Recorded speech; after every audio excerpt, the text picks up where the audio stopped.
अरहम एक आम स्कूल का बच्चा था। इसे खेलना, दोस्तों के साथ हंसी मजाक करना और अपनी पसंदीदा कहानियां पढ़ना बहुत पसंद था। एक रात वो सोया और जब जागा तो हैरान रह गया। वो एक बड़े महल में था और नौकर इसके इर्द गिर्द खड़े थे। बादशाह सलामत, आप जाग गए, एक वजीर बोला। अरहम हैरान रह गया। क्या? मैं बादशाह हूँ? जी हाँ, आज से आप हमारे मुल्क के बादशाह हैं। शुरू में अरहम को बहुत तमजा आया। इसने हुक्म दिया, कहा स्कूल बंद कर दिया जाए, हर जगह चॉकलेट बांटी जाए और सबको खेलने की इजाजत हो। सब खुश नजर आए, लेकिन जल्द ही मुश्किलात शुरू हो गए।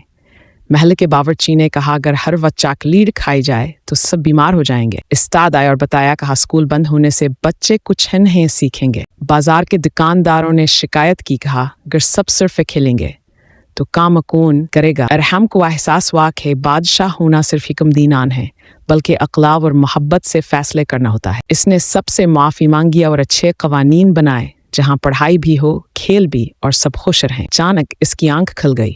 वो अपने बिस्तर पर था। ये तो ख्वाब था, इसने मुस्कुराते हुए सोचा, मगर इस ख्वाब ने इसे जिंदगी का एक बड़ा सबक सिखा दिया।